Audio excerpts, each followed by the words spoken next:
Suspension inverted row. I actually really love doing these in addition to pull-ups. I think that they are a staple that should be in every climber's strength training regimen.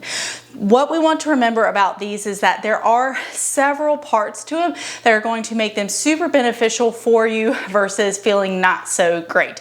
Disclaimer, this exercise can be a little tough on your neck.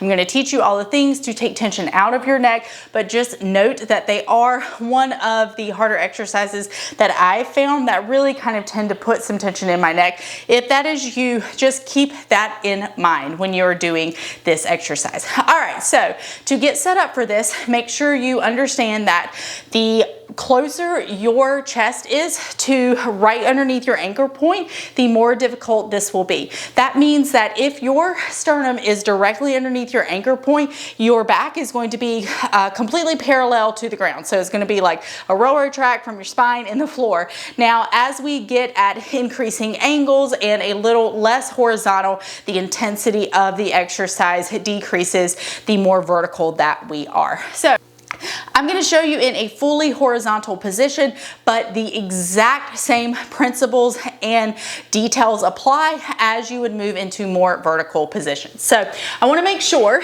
that my chest is right below my anchor point. Now from here, a few things I need to keep in mind. I want to exhale, ribs are going to come down, and I want to make sure that I'm not squeezing my butt up. I don't want to have a droopy butt, okay? No droopy butts down here, but we also don't want to be clenching the butt and really creating a lot of tension in that posterior pelvic floor, okay? So we just have a gentle posterior pelvic tilt, and we want to think about straight line from our head all the way to our tailbone. Now I'm going to row up, and I want to actually think about driving my elbows to my waist. As I drive my elbows to my waist, that is going to allow for me to not shrug my shoulders up in my ears and get this kind of row right here. This is what we don't want. Do not do this, okay? So your elbows need to come down towards your waist. As your elbows come down towards your waist, you will feel more of your lats kicking in. I don't want your upper traps right here getting tight because of this exercise. Your chest should be nice and open in the top. Your chin should not be touching your chest in the top of this row. Generally, we will exhale as we come up because that is the more strenuous portion of the exercise, and we'll inhale as we come down.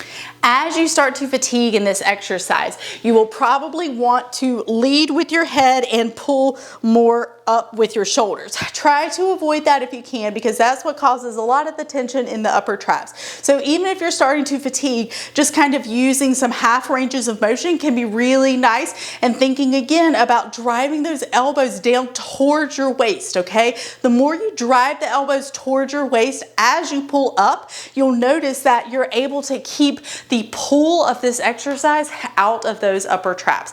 And again, we're making sure we are keeping some really nice tension in the core, stacked position, all of the really good things. All right, that's how you do it.